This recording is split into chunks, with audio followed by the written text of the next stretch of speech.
Hey everybody, what's going on? Welcome back to another episode of the Shed Organics Show. If you're new here, thank you very much for joining me. And if you are returning as a listener or a viewer of the podcast, it's very nice to have you back. Thanks for being with us. Today's episode, we're joined by Dr. Jacinta Humphrey, who is an urban ecologist or researcher and planner in the world of urban ecology. And if you're like me and you don't quite know what that was, then stick around because that question is answered for us straight away. Now, urban ecology is super important. Essentially, we're marrying the natural world together with our urban cities, neighborhoods, developments, all of this kind of thing. And what impact we have on the natural world and how we can start bringing back some of the biodiversity that we're missing in our cities. We talk about a whole bunch of different things surrounding this, surrounding funding, surrounding research, and just general things that you can do to bring biodiverse life back into your garden, not just for obviously the plants and native plants that we think about here as a gardening sort of focus, but also in terms of animals and wildlife that we can bring back, managing predators and prey and overpopulation and adaptation of all these different animals and insects, of course. It's a fascinating world, a fascinating problem, and Jacinta is an amazing person to help us digest all of that. So let's dive straight in. I'm excited for you to hear this one. This one is a jam-packed full of interesting knowledge. So stick around and enjoy the episode. Here is Dr. Jacinta Humphrey.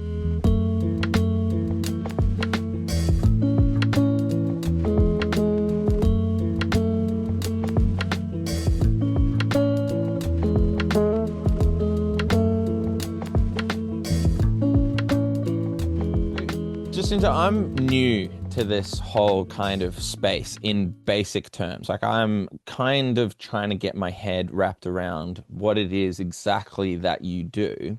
Can you tell me, like, for somebody who's brand new to this, what is it that you do and why is it important?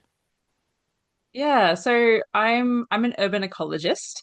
So what that means is I am a scientist who specializes in ecology, but I work solely in cities, towns, places where we have built houses and we all live, work, that kind of thing. So what that I guess drills down to for me is that I'm really interested in the animals that are Mm. living in amongst us in our cities and towns and the ways that they're interacting with each other, interacting with people, and also just interacting with the general environment that they now find themselves in these heavily modified areas. Yeah, totally. Well, okay, cool. Because that's certainly something, when these birds or whatever it is, wildlife, are taken out of their habitat, they have to adapt. And Mhm. when I guess there's like twofold questions that come out of what you just said. One is like, are we modifying their environment or are they just finding a new home in ours? Mhm. Because I feel like it Yeah. might be more so the second one. I'm not quite sure. So it's both. Right. There's going to be some species that are very much in that first category where we are over time clearing and modifying the habitat that they really need to be able to find food, to build nests, everything that they do. And they're the ones that are really struggling in cities. They're just hanging in there. And then there's a whole other group of species that are like, hey, this is great. We love what you've done with the place. And they have either moved into cities when they wouldn't have normally occurred in that area at all, or they've just gone nuts and there's now so many more of them than what there would have been before the city occurred there. Yeah. Like my first thought again for something like that is more, say, like a rat, for example, loves a Mhm. city, right? Yep. And their numbers can somewhat become unchecked due to the fact that they are in an environment where there's not a huge amount of predators maybe that they normally would find in the wild. What are some other examples of species that you kind of, yeah, have either maybe gone to a point of overpopulation or yeah, like have just kind of not been checked? Is there a few more species like that that you might find? Yeah, so often they are what we might consider an exotic or an invasive species. So something like a rat is a really great example.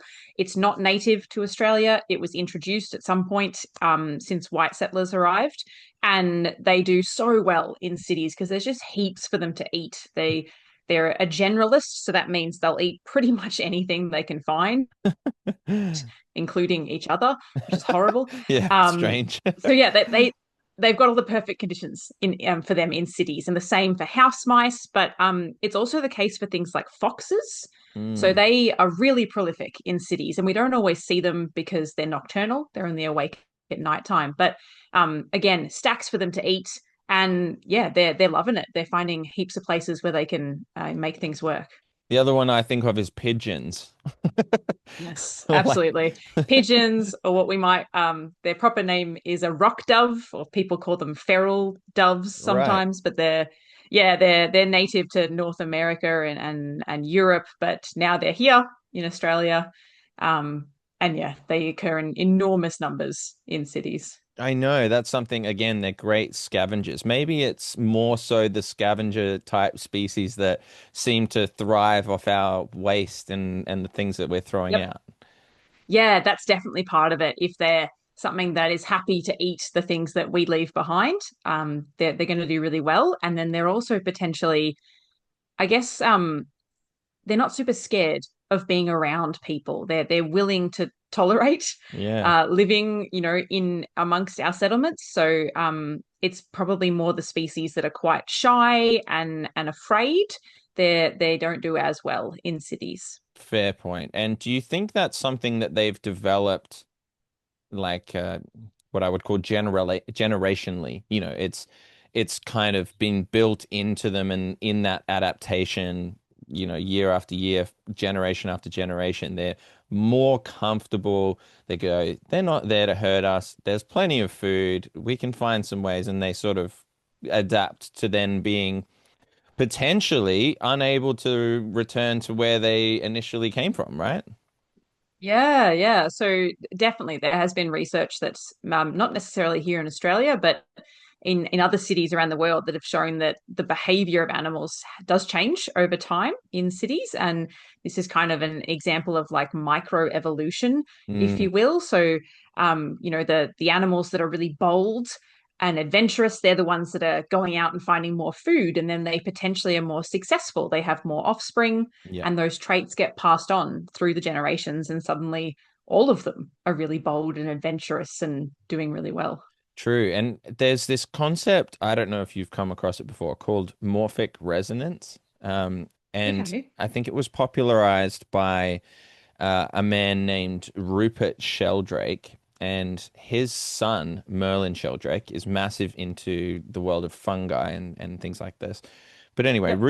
Rupert came up with this concept of morphic resonance, whereby for example, if you ran rats through an experiment in one part of the world and you sort of trained them, okay, to do certain behavior, whatever it might be, they found that the test rats or whatever in a different part, so they were doing a different part of the world, they would learn, the next generations would learn that skill quicker and faster as if they Mm. seemingly knew what was going on. And now these are totally separate family members Yeah. and they're different parts of the world and all of this kind of thing. But there's this theory that they are still somewhat connected through their genetics, their potential, and their species to learn certain things. And we see an example of this in, like, for example, our Olympics or our, you might have somebody break the 100-meter record, and then within a few years, there's five or six people that have beaten that record already.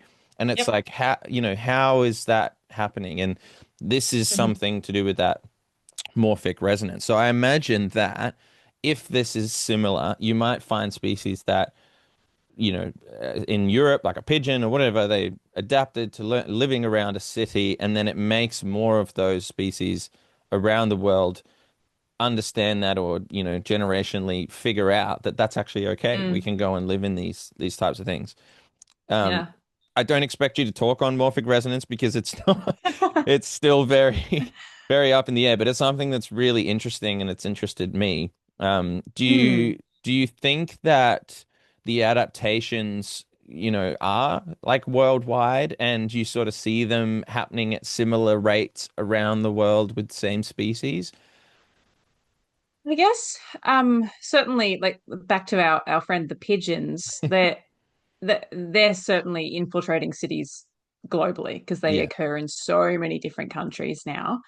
Um, and I don't know when that kind of willingness would have evolved in that species. It's probably going back a a fair long way. time. Yeah. Yeah, yeah. But there's always new behaviors that are kind of evolving in urban animals. So a great example are there's a population of sulfur-crested cockatoos that live in a part of Sydney, and they have learnt how to open rubbish bins and Wow. how to fish food out of these rubbish bins. And it's only in one particular area. And all the residents who live there are now having to like lock their bins and come up with ingenious ways to keep them out because this idea that has kind of, some bold cockatoo figured it out. They're now like teaching each other and it's spreading. Mm, So more and more cockies are having a go at the bins. So crazy. yeah, definitely there's always new behaviors popping up in urban I animals, feel which is like fascinating. yeah, you're right. And I feel like maybe we can use this as an experiment. You can see whether or not there's other cockatoos around different parts of Australia starting to figure this out. And you can be like, maybe that's that morphic resonance Jordan was harping on about. Um, that's really cool. So, what sort of things are you studying currently? What's top of mind for you at the moment in terms of the parts of your job that you're researching, etc.? Yeah, so um I work with a group of people at RMIT University, and we are really interested in a concept called biodiversity sensitive urban design.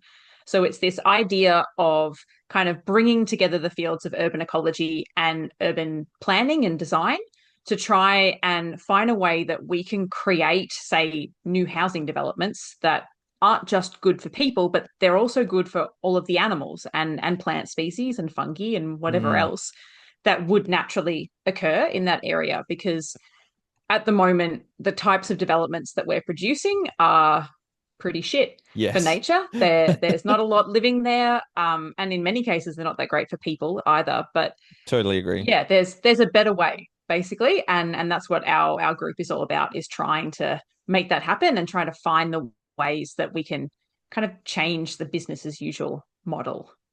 So is that like my thinking goes to, okay, so you might have to just have the houses spaced out a little bit more trees and garden areas, little tunnels or bridges for the animals to cross and not get hit and like what they call them like nature bridges or something. I've seen these things over highways and all that. Like, Yeah. what are some of the things that you can do? Like, how do you think about that?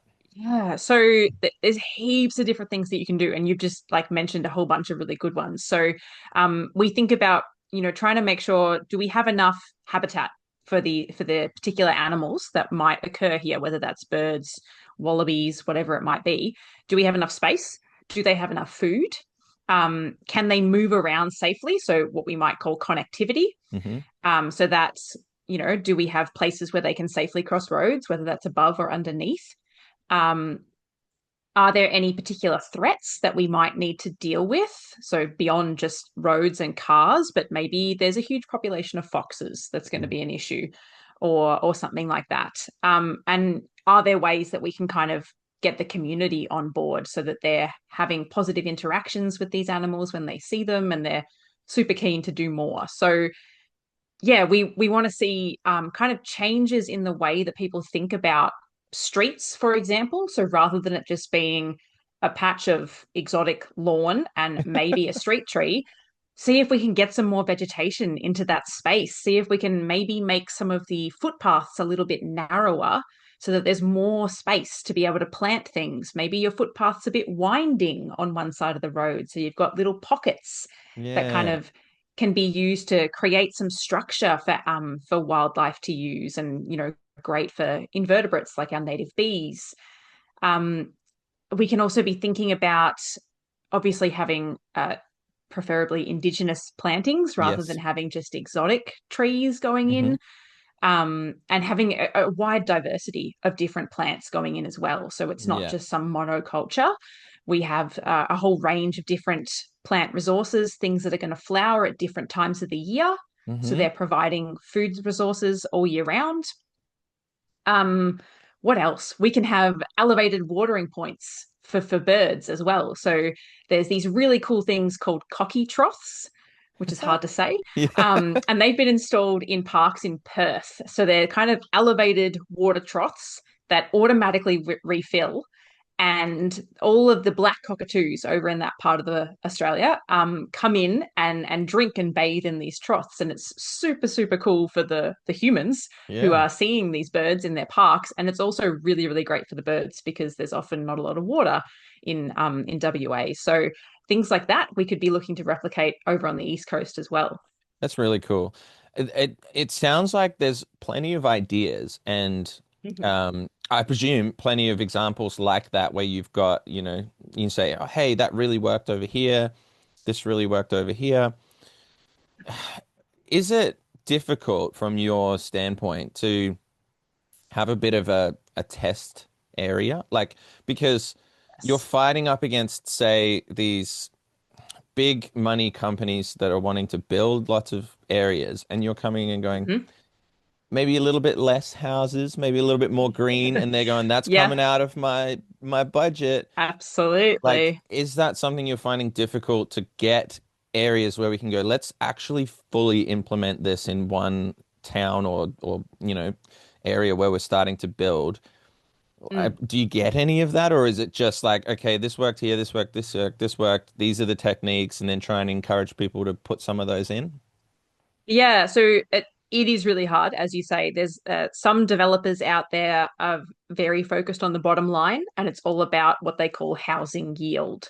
Right. So, how many houses can we fit in this one block of land? Hmm. And they will pack them in. They build basically fence to fence, so Yeah. there's virtually no space left for green, like Yeah. any form of It's greenery. copy and paste, isn't it?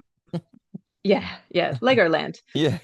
But that's not the case for everyone. So there are definitely some uh, companies out there that are keen to try something new. They're aware that um, there's potentially other ways that they could be, rolling out housing developments. And they're also aware of there's this kind of global idea which hasn't necessarily taken off here in Australia yet, but it's this idea of being nature positive. Mm, So it refers to kind of seeing um, not just say building some houses and then offsetting it by protecting some patch of bushland somewhere else, but it's actually saying, okay, well, we're going to build some houses, but we're going to improve the biodiversity on the site itself. mm, And it's a big thing over in the UK at the moment, but yeah, hasn't really taken off here yet. But they're seeing the writing on the wall, and they're hmm. like, you know what, that's probably coming. We're Yeah. going to have to start changing what we're doing.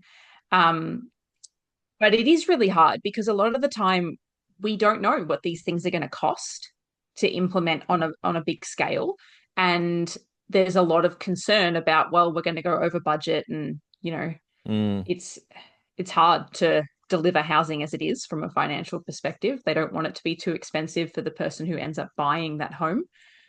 So yeah, you've got to try and find the balance. How can we still make it affordable, but make it better than what it currently is? yeah, that would be a really difficult thing for you to navigate. But also, I feel like that's something where governments should get involved and provide Mhm. incentives to Definitely. developers. Like it's, Yep.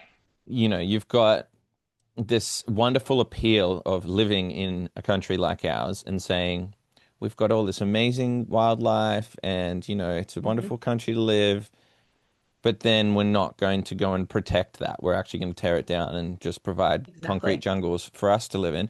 Yep. It, do you know of any government help, or is this something that's kind of people like yourself are trying to push for?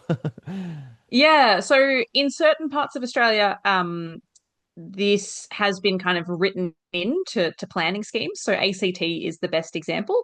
Cool. They've actually incorporated biodiversity sensitive urban design into like their planning and policies, which is awesome. Perfect. Um, there's a couple of, isolated councils that are also starting to be like, hey, this needs to be happening.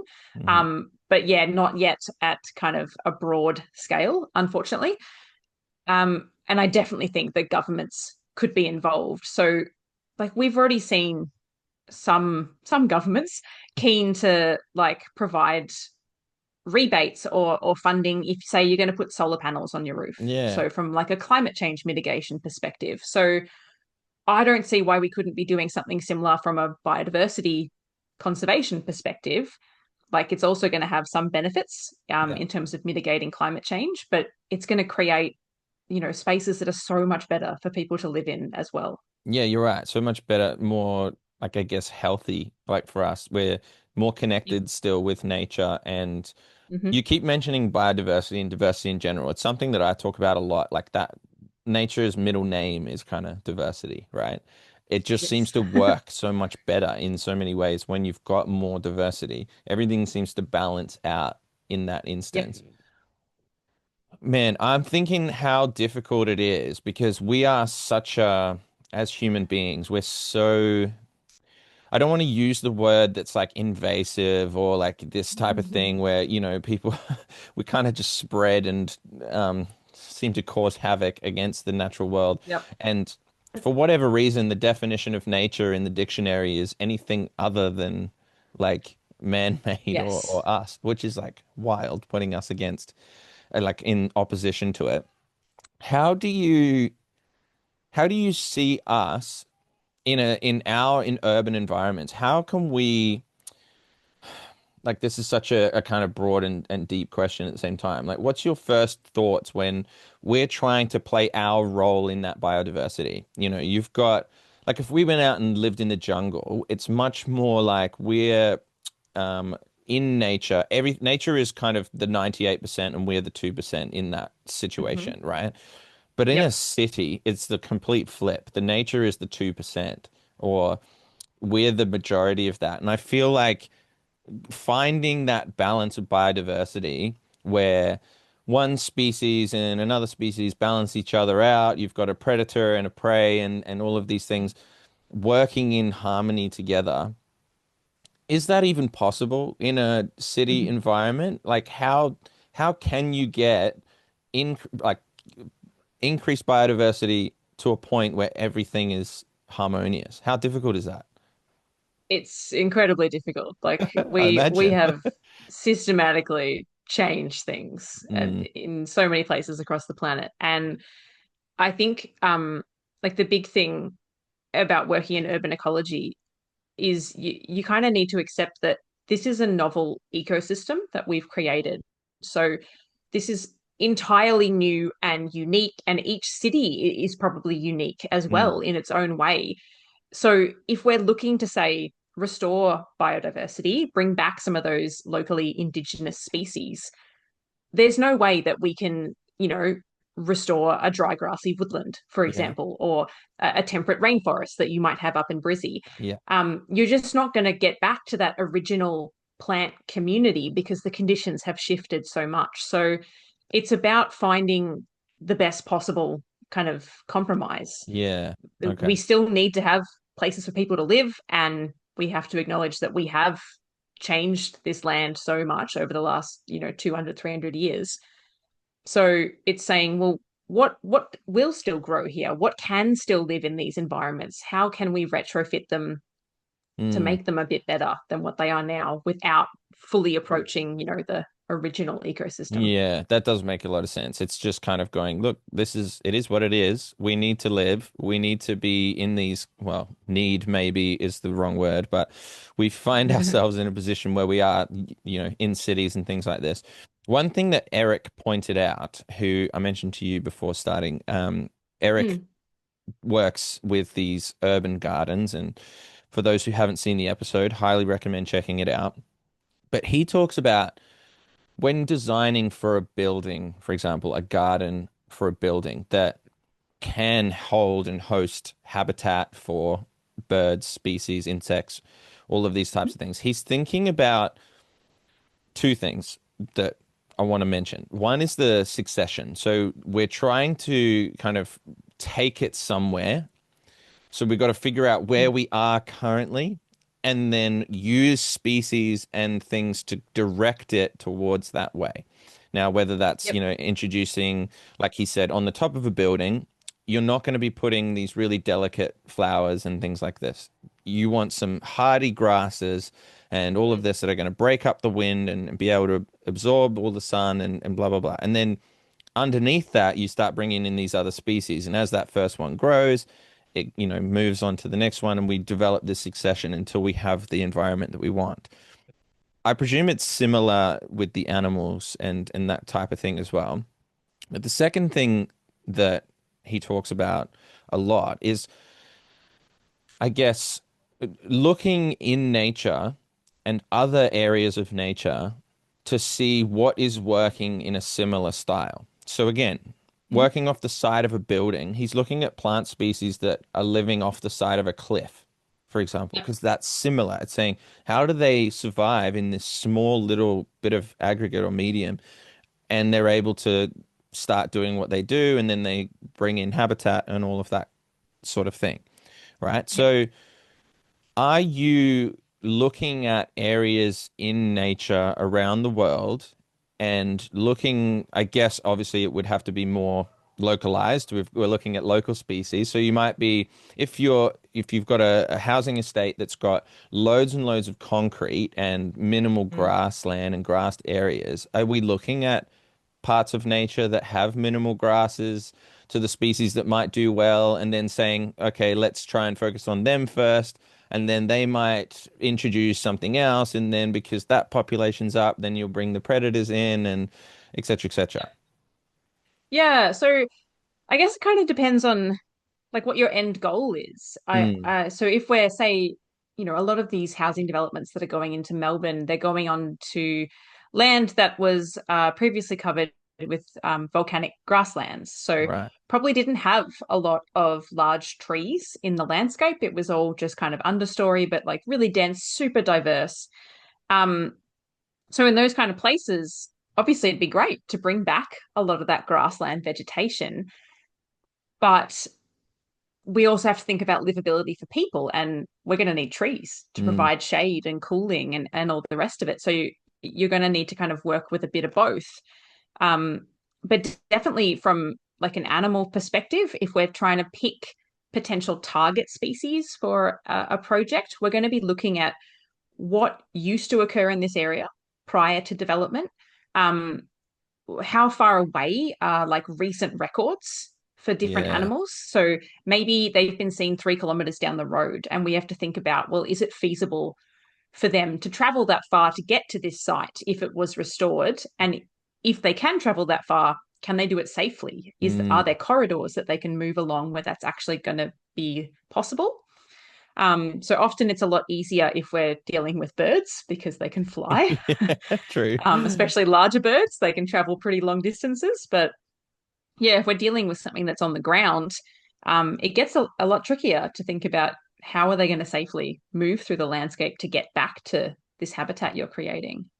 So true. I imagine finding the data, the records, and all of this is Mm. somewhat difficult in areas or more than others.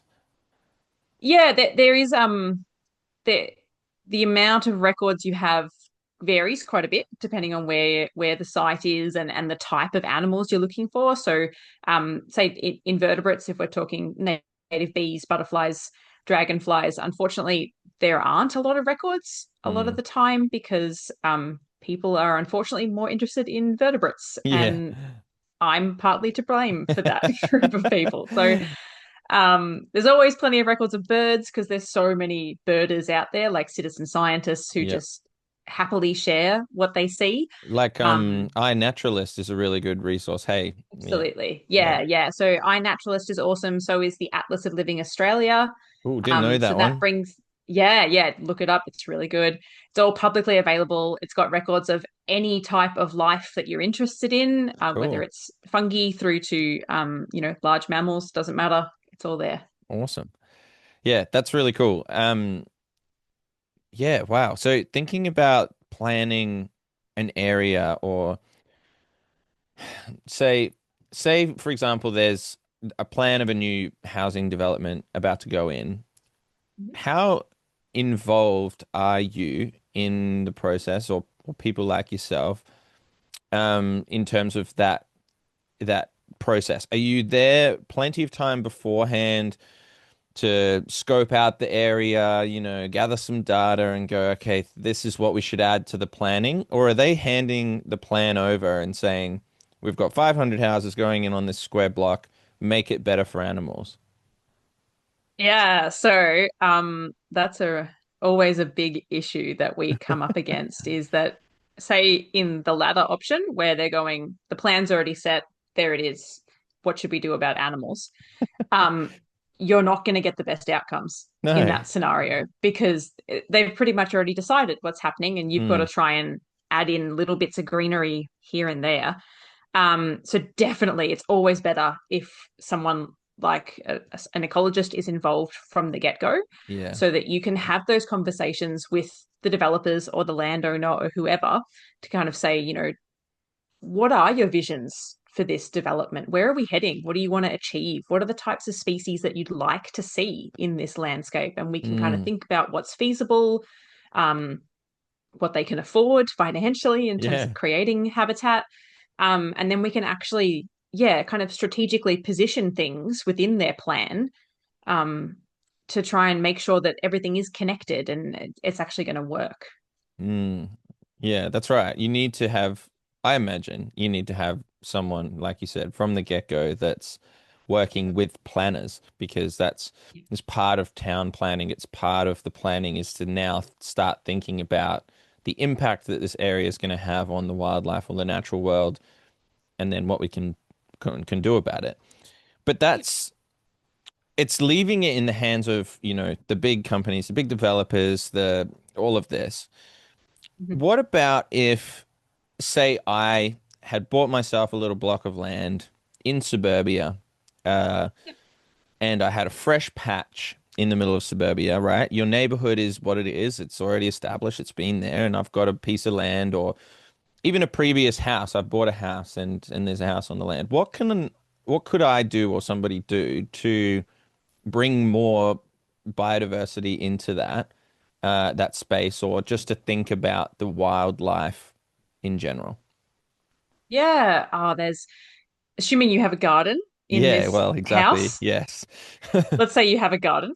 So there's a stack of really great programs out there which are generally free to participate in. So here in Victoria, we have something called Gardens for Wildlife, Cool. which is rolled out in local councils. And basically, you sign up, and some people come out who generally have some kind of expertise in Indigenous plants and horticulture. And they'll talk to you about kind of the space that you have, the aspect, if there's any kind of things that they think will grow particularly well or that. And then they'll come up with some suggestions for what you could be planting and where to position different things. And it's all done with this idea of getting more Indigenous vegetation back and doing it in a way that it's going to provide habitat and resources for wildlife. So, as the homeowner, you might be saying, oh, I really want to see more native bees. Mm, And they can suggest things that might work really well to bring some of those native bees into your garden. Or often people are really keen to have, say, like small bush birds come back to their garden. So they might be suggesting different shrubs or ways that you can kind of provide for them. So that's an awesome thing that you can yeah. tap into if it Yep. exists where you live. What happens if you don't have a garden? Because I presume, like, I'm all about gardening. So, you're right. Native species bring in other native species, brings in the biodiversity that was meant to be there in the land in the first place. But, like, is there even anything someone can do if they live in a unit or a flat, or an apartment or a high rise? Like, is there anything that you can do to try and bring in species? Like, have a little bird feeder or bird bath on your balcony or something? Yeah, definitely. So if you have a balcony, you can have potted plants. Yes, cool. So I would be suggesting having potted kind of small flowering natives. Hmm. They're not everything is going to grow super well in a Of pot course, if it's yeah. an Australian native, but you know, trial and error, figure out what's going to work for your local area. And absolutely, bird baths are awesome. So even if you're on a balcony and you live in like a high rise situation, unless it's some enormously tall building, you're still going to have birds Mm. that are flying past that might stop and have a drink, have a bath. So absolutely, they will still use bird baths even if it's a small balcony. Yeah, because like in a city where there's a lot of concrete, there is not much water. So Exactly. so then having like insects need to drink, which I like forgot or just didn't think about, like you just like everything needs to drink. So it's kind of having these little areas of water or little reservoirs or things that you can use to provide that food and water and shelter or whatever it might be to the animals and things like Mm, this. It's a no-brainer, really. It's a simple one that you can do.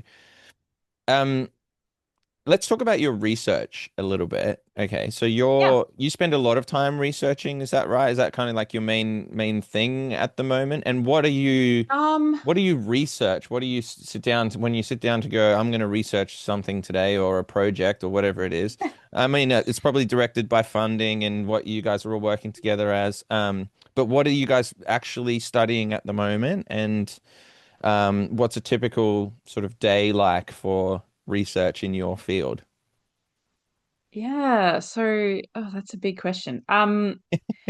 Yes, I am working in research, but I also do quite a lot of consulting through my role at RMIT. Cool. So that's kind of where we're engaging directly with developers and landscape architects and urban designers who want a bit more kind of biodiversity input, I guess, Yeah. on the kinds of things that they're creating, the different urban spaces. So that's kind of one part of what I do. In terms of research side of things, um, I'm actually currently writing a grant, which is due on Monday, Oh which wow. is very scary. Um, but the whole idea behind it is we want to try and bring some of these small woodland birds back to the suburbs of Melbourne. So they're birds that people are often really keen to see in their gardens, and we know that they're not doing super well. They've been declining for several decades. So we're proposing to partner with a whole bunch of different councils to try and get out into urban parks and trial different, management actions that might help to bring some of these little birds back and Cool. then kind of survey them over several years to kind of track, where they're turning up and what might be attracting them to certain areas or kind of limiting them from going into other areas of Melbourne. So I guess that's one thing that I've been working on a lot Awesome. recently. Yeah. Yeah. That's cool. And you have to think about like I imagine when as you say monitoring this long term. So you have an idea, Yep. you implement the idea, and it strikes me that people would be wanting something quite quickly, something tangible where you can be like, Yes. look, within a year, we doubled the population and now they're thriving. And you go, well, actually, it's not as simple as that. We need a Yeah. 5 year, 10 year kind of progression. And also at the same time, a enormous factory just opened down the road that's providing all Mm. this pollution to the area. So that's factored into this, or the population of the area has changed or whatever in terms of human population, the Yep. impacts and these types of things. So do you get given a little bit of leeway and cut some slack in terms of like, let's give this a bit of a long-term data? Yeah, it is really hard because often if you're applying for funding, say from like the Australian federal government, you might be looking at like a 3-year project. Mm, And in ecology, you might not see much change in three yeah, years. Like it takes time for species to move around the landscape. And like you were saying earlier with succession doesn't happen overnight. Like things are yeah, slowly changing. So this particular project we are applying for 5 years, and that's kind of the cool. maximum that you're allowed. Wow. But obviously, yeah, longer term would be so much better if we can say establish some sites that are surveyed for the next 10 years. Mm, That would be much better data to be able to know, what birds are actually doing in our suburbs. yeah, cool. Um, one thing, just going again back to your like the research side of things, how much of this is, I guess, a general thing for a researcher in general, like general question. Mm. How much of it is dictated by what you can get funding for or not? Because I I presume that, a lot of these things are expensive. You got to go out and test these things. You need the money, you need the funding to be able to do them. And you're not necessarily getting all of these philanthropist style people that will come in and back it and put money to it. So you're Yeah. kind of at mercy of what people are happy to give you money for, whether it's the, university, the government, whatever it might be. Is there Mm. room for you to move and wiggle around what they do, or are you kind of going, this is the idea, this is what we want to test. Can we get the funding for it? And then you go ahead with it. And then second part to that question, are you juggling like 15 different ideas that you're trying to throw at them and see which one gets funding? So I'm considered early career. So I finished my PhD last year. Cool. Massive So at my undertaking. career stage, oh, thank you. Yeah. Um, at my career stage, yeah, you're absolutely kind of just trying to see what people will fund. Yeah. Um, Once you become more senior in your field, like say a professor at a university, um, by that point, your salary is paid by the uni at that stage. But And for that's, me at the is that moment, tenure? Is that yeah, considered? yeah, Yeah. what we might call tenure. They use that Yeah. term in the US. Right. Um, for me, my salary comes from external funding. So Right. if we don't get that funding, I don't have a job. Wow. Whereas once you have tenure, you can kind of do whatever you like because the Mm. university is saying, we trust you, we like what you do, keep doing it. And then Yeah. at that stage, you kind of just chase whatever avenue's interesting to you. But yeah, for the early career folks, we are very much just figuring out what does the government want more research on? Cool, let's Mm. try that. Yeah, cool. Because, like, yes, you getting paid is one part of it. So, like, you have to get paid from that funding versus the university paying, but you still need the money to actually pay for the project itself. Like, whether you need to buy in trees, plants, whether you're building certain Yep. things, whatever. So, is that money coming out of the university for a tenured professor, or is it coming out of the budget for the research?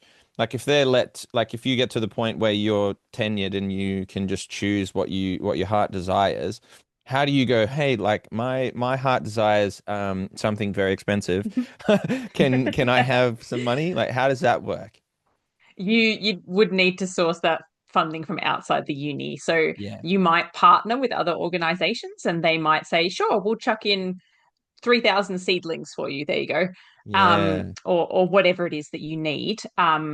Yeah, so that's where you kind of see those collaborations forming between a university and other people who cool. are they're all kind of putting in something to the project. Yeah, okay. That makes a lot more sense. But it must be difficult when you might have an idea or a passion or something where you go, I can see a lot of, potential in this type of area, but then either you're the only one that sees that or there's like they just don't see the benefit or there's no funding. So you must have to work really hard to put together a pitch that's like, Yes. hey, this is important, like, and this is why. Yep.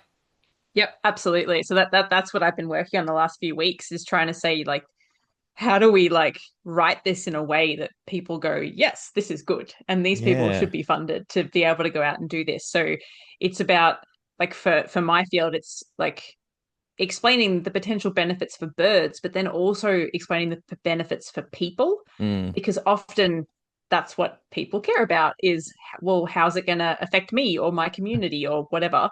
Yeah. um so yeah, it's been like kind of looking into the research that's been published around the benefits of bird watching or the benefits of having more biodiversity in your street or your neighborhood. Mm.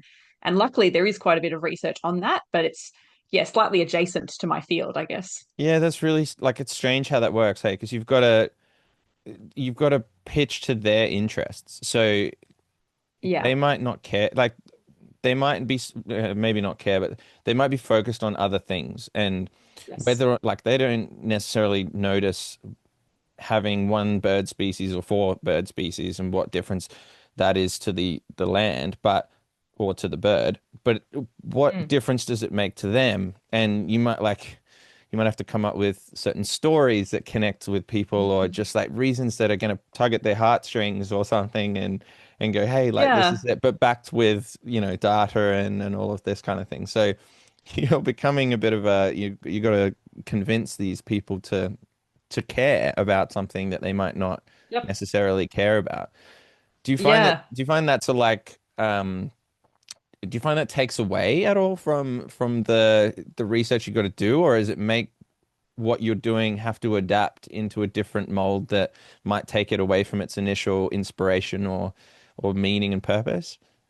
Yeah. I guess it's you have to think about how you communicate what you do in a lot of different ways, like depending Mm, on who you're speaking to. And it is definitely time consuming. It takes away from other tasks that you could be doing or should be doing, but it's just a reality. And unfortunately, it's very much how things work if you're in any kind of environmental science in mm, Australia, that we don't have a particularly environmentally minded government. So we have to, yeah, work really hard to convince people to fund what we do, as opposed to, say, I don't know, someone who works in medical research where the benefits are super obvious and mm. it looks really great on paper, no matter what they write, because they're going to be saving lives. It's hard. Yeah, and imagine that when we talk about things that they might be able to get out of it, like the benefits, they sort of say, "What's in it for me?" With something like a medical establishment, they've got some sort of kickback that they might be able to make, which generates money for the economy and blah blah blah blah blah. When you're saying, "Hey, let's bring back a self-sustaining system that makes people happier and need less from their government, etc." They might not be so thrilled to push that because they're not getting as much kickback. But that's just a that's just a thought I have. Anyway, um, Yeah. let's move on a little bit. Where is the research going for you, and what's your goal in terms of like where do you see yourself going with all of this? Yeah. Oh, asking Tough the big question. questions. I know, tough question. But I like to kind of think, like, give you something to kind of go, either I hadn't thought of that or I hadn't really kind of done that, or some people know exactly where they're going, and it's really interesting to relate to Yeah. different thought patterns. Yeah, I guess like one of the big things that came out of my PhD that I still think about a lot is the role of noisy miners. Mm, And it's something that I think we really need more research into, to fully understand what those birds are doing in cities. So that's something that I definitely want to try and pursue over okay, the well, next few why then? years. Why them? What's so cool about them? Yeah, why noisy miners? Okay, so noisy miners are a native honey eater. So they do belong here in Melbourne, but are also up in Brisbane. Yep, got plenty of They them. have been there for as long as we're aware of. Um, but what they have done over many, many generations as we've been building cities is they've really kind of increased in number to the point where they occur at super high densities. Like there's heaps of them packed into one little area. And that works really well for them because they're super happy to live in groups. You rarely see them on their own. They've always Hmm. got friends and family and they move around together. And there's heaps of stuff for them to eat in cities. So they they're a bit of a weird honey eater because they don't just feed on nectar from flowers. They will also eat some insects. And one of their main food sources, at least here in Melbourne, is a little insect called a psyllid, which they create this little kind of sticky casing, which will be stuck to the underside of a gum leaf. Wow, And they are everywhere, like on really? all of our street trees in Melbourne, in all the parks, absolutely everywhere. So there's stacks for them to eat, which means that they've just kind of increased in number so that we've got this huge population of noisy miners. And what, like, the reason that's an issue for a native bird is because they can be really, really territorial. Right. And once they get established in, say, a park or your backyard or wherever it is, they will just take over and they'll push all the other birds out. And suddenly, everything else that could have been using that space has to find somewhere new to live.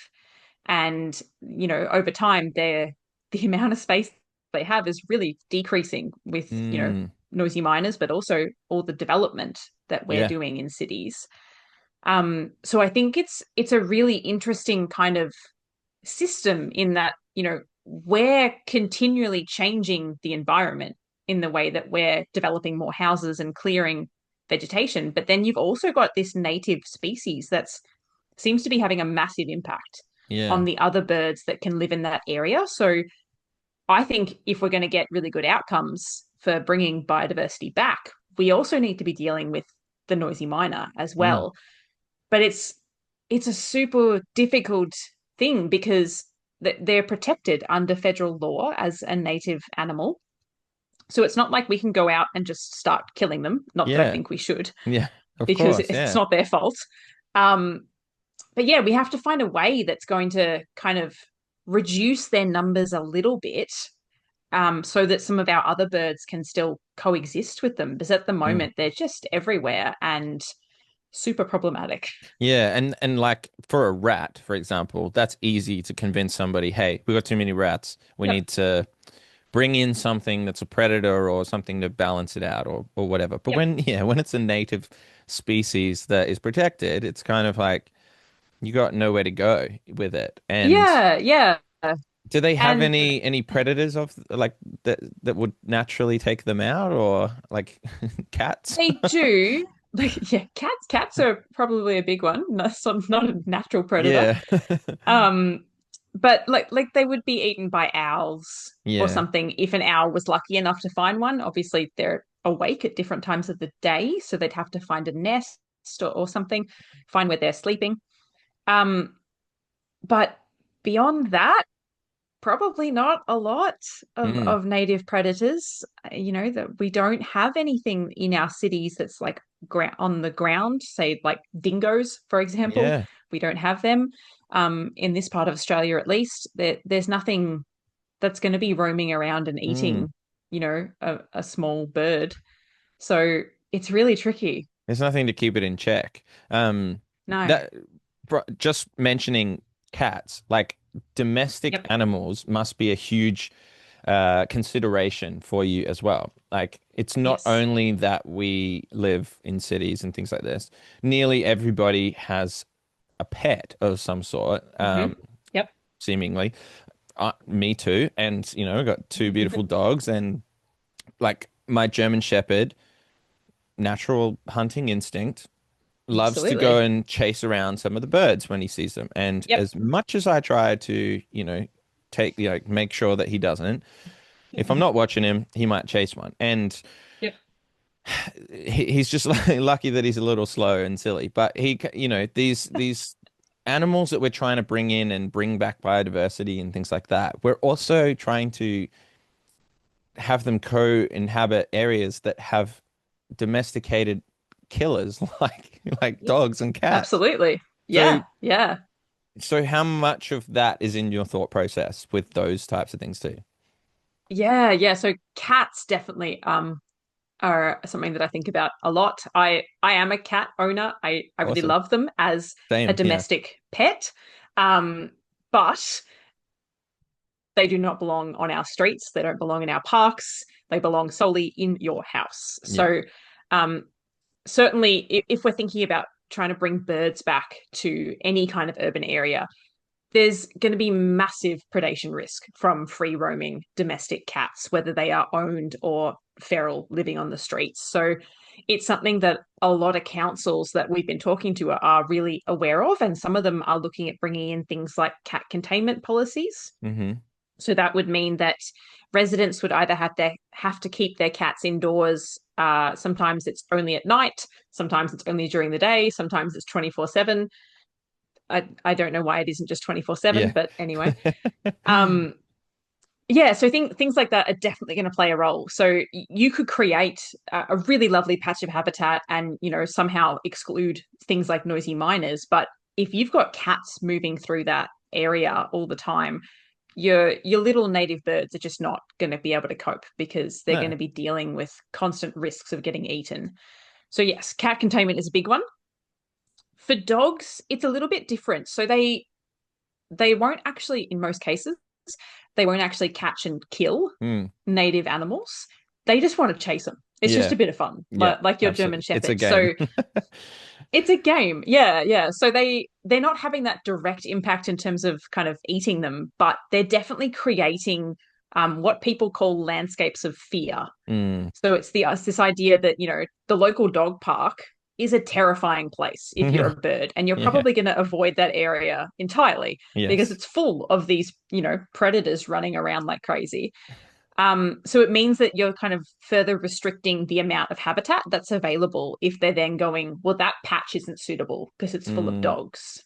Yeah. Um, so yeah, I guess that comes back to having things like dogs on lead policies if we're out in public space. And then, yeah, having defined areas that are kind of a fenced off lead area. And that's the only place where your dog is running around like crazy, Yeah. to try and limit their impacts, I guess. Yeah, that is a really tricky one. I noticed, in my travels, I've been lucky enough to go overseas and things like this, and areas of Europe, like for example, in Greece and Turkey, when we visited, there's so many cats everywhere, Yes. like Yeah. everywhere. And even on, we're in Santorini and it's an island and there's feral cats. Like I don't like using the word feral, but just like cats that are Strays. living off the land and they are Yep. everywhere. And like how, in something like that, you're up against trying to battle this pro that nobody looks after them. Nobody's like, this is my Yeah. cat, I'm going to keep it indoors. It's like these cats just roam around and do what they please. So they are Yep. impacting the native land. And in Asian countries, there's lots of like dogs and things everywhere all over the Mm. streets, and they're looking for food, and they're certainly not gonna, discriminate between some of the Yeah. species. We're just lucky, I guess, that we don't find that here as much, right? Yeah. Yeah, absolutely. So that's very much like it's a cultural thing that, and from what I understand, we also see it a lot in the UK that people Yeah. have this kind of cultural connection to having free roaming neighborhood cats. They kind of Mm. see it as this really positive thing and like, oh, that's lovely. I go and pat that cat, Yeah. on my way to work or whatever. But they don't think about how all of those free roaming predators are impacting wildlife. Mm. And I guess UK is a bit different because they don't have as much wildlife left, unfortunately. Yeah. Um, but yeah, like we are super lucky in that there's this kind of a lot more awareness or almost like social pressure here that if that's your animal, you need to look after it, and be a responsible pet owner, and that means that your dog's on the lead and hopefully your cat is Yeah. contained at least some of the time. Yeah. Do you think that's because we have a unique flora and fauna here in Australia, and the emphasis on quarantine protection, environmental protection, Yeah. and all of that is a bit bigger here? Do you think that adds in, maybe? Potentially, yeah. Yeah, like we are fairly strict on that for good reason, and so is, like, say, New Zealand.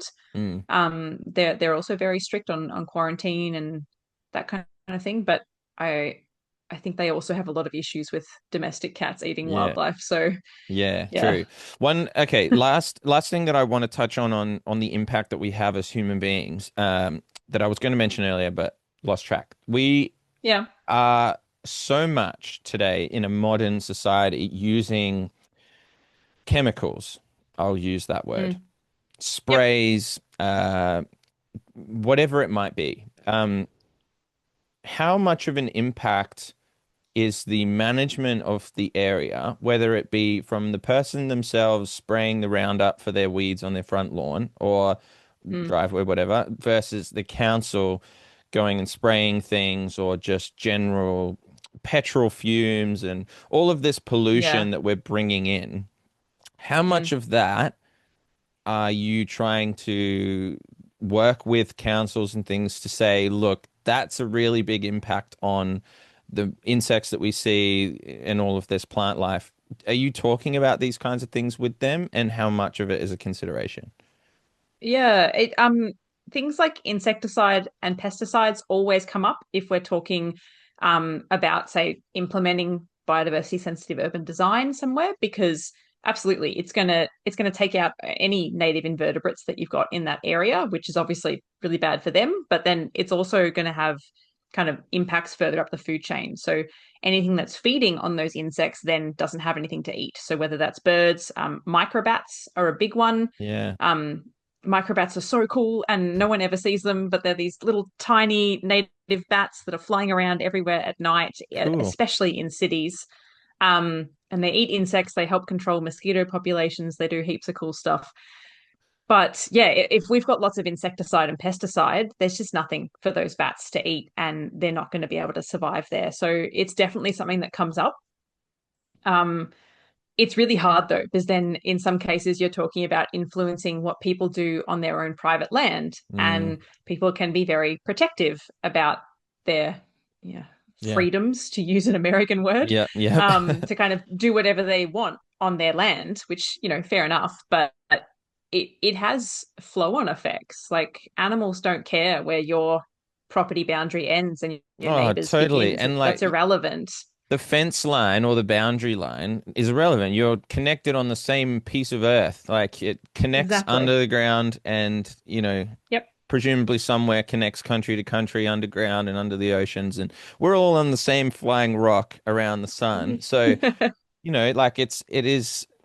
I get it. You want your personal freedom and autonomy, but something, that's something I'm battling a lot as well in Yep. gardens is insecticides, pesticides, general chemicals, and things like this, glyphosate. Yeah. We're trying Yep. to minimize all of this usage because it has that flow-on effect. Um, Yeah. and even like, for instance, I'm a culprit of this too. I've done this before where we have chickens and it meant that there's some rats around. So I would put out some baits in previous years. And then Yeah. and then I found out that the rat might get the bait and it's eaten it. And then you get these Hmm. secondary, poisons and Second generation yeah, poisoning is that's what it's it. called. And, Yes. I'm just feeling awful. Like not only because I've harmed an animal and in a rat in that way, like, yes, they're a pest, but also I don't want to be killing anything if I don't have to. Um, Yes.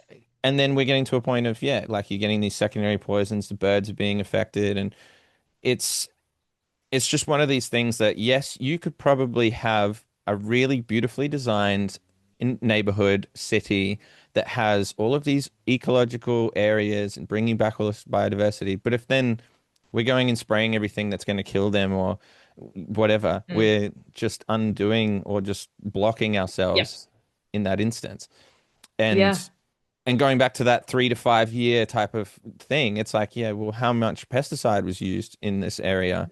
And that's probably why all the insects aren't coming back. And you're juggling that kind of thing so much.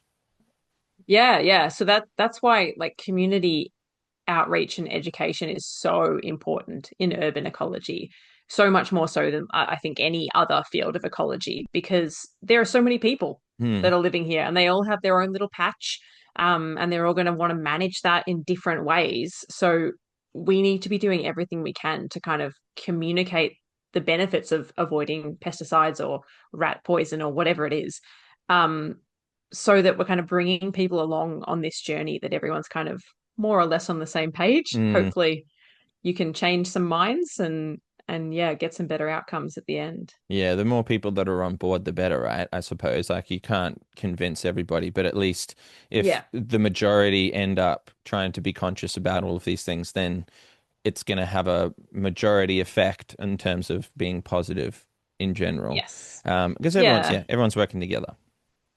Yeah. And like in some of the developments that I've been able to kind of have input on.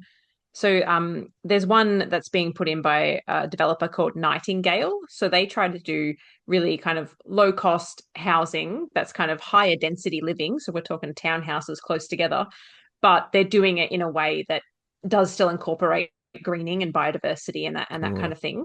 And what they tend to see is the people that actually choose to live in these developments are probably more nature minded Mm-hmm. as a get go. Yeah.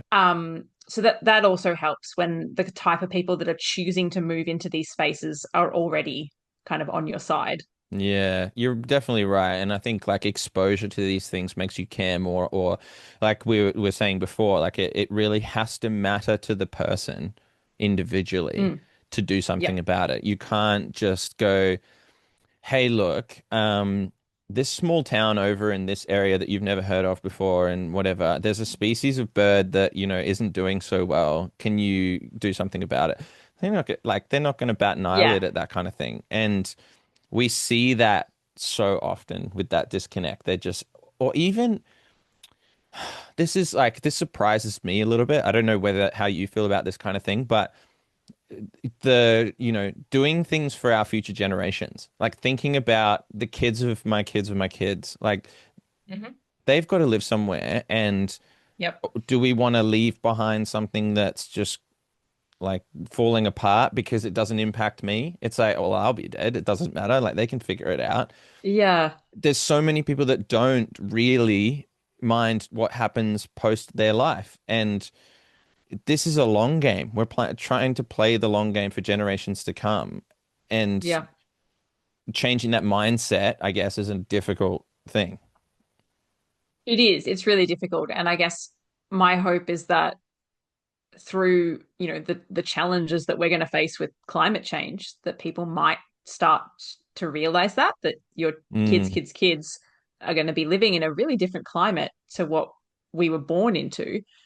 Um, and if they are starting to think, generationally, yeah. then maybe they can apply that same thinking to nature and biodiversity restoration as well. To think, okay, well, I'm going to go plant a tree and it's not going to be mature for 150 years, but someone else will enjoy it then. Yeah, exactly. That's that like proverb saying or whatever it is, isn't it? Plant a tree for someone else to sit under.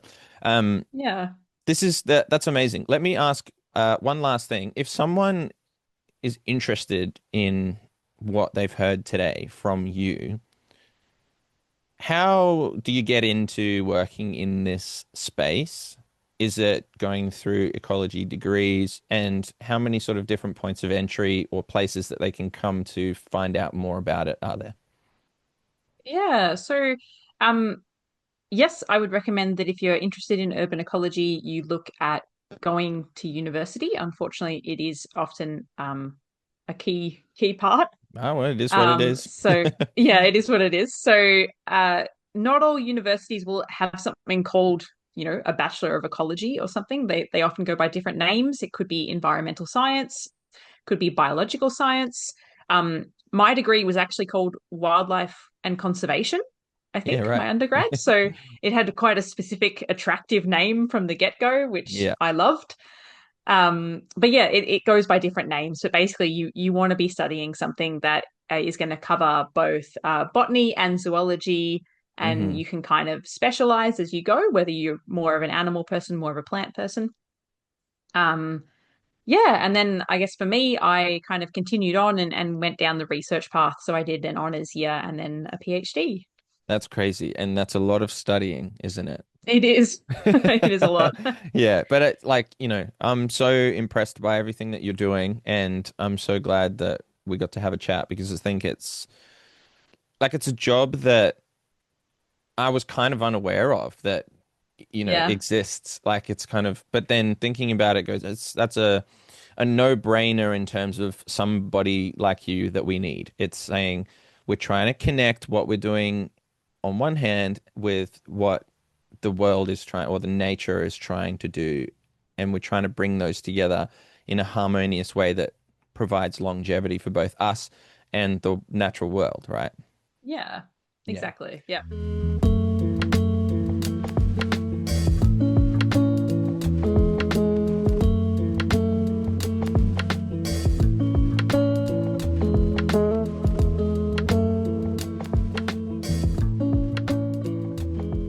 And there we have it, ladies and gentlemen. Thank you again for joining us for the conversation. Thank you so much to Jacinta for her time, her expertise and passion in this area. It's really nice to have people that we look up to in these areas where I found Jacinta and I thought you are just so fascinating. You're doing something that's in an important area that not too many people even think was a job. Like I mentioned, I didn't even know that this was something that you could do, but obviously now it's so obvious, it's important. If you want to keep up with what Jacinta is doing, and even if you just want to go and say, hey, I enjoyed the episode, her links will be in the description below, her Instagram, and also a link to her booklet that she's put out, which summarizes her PhD in basically providing better habitats in in our cities and environments that are more ecologically focused to bringing birds and wildlife back into there. So if you want to have a read of that, I highly recommend. That link will be in the description below. But finally, from me, if you haven't checked out any of the organic growers guides on the website, you can. There is a free one for those starting out and beginning out. So if you haven't seen that already, link is in the description. And if you're a little bit above the beginner level and you're kind of getting into it a little bit more, your understanding is moving up, I have a much more in-depth intermediate organic growers guide, which goes into so much more depth, as I said, on all of these different topics, giving you some tips and tricks about how to really maximize what you're doing in the garden. That's also available as a link in the description. Lastly, please give this show or episode a little review. That could be something like 5 stars, obviously 5 stars. Love that 5 stars. To on any of the platforms that you're listening to, it could be as simple as just hitting the like button or hitting the follow button or something, subscribe to what's going on. So I know that you're here to stick around for some more. But it could also be a comment. I love feedback. If there's something where you say, Jordan, you are talking too much, I want to hear from our guests, then send me that feedback. I'm always keen and receptive to what you want because ultimately I'm trying to package this to help you, the listener, the viewer, and our greater community in general. So any feedback is welcome. I am so grateful for you for sticking around. Thank you very much again, and I look forward to seeing you on the next episode. Bye for now.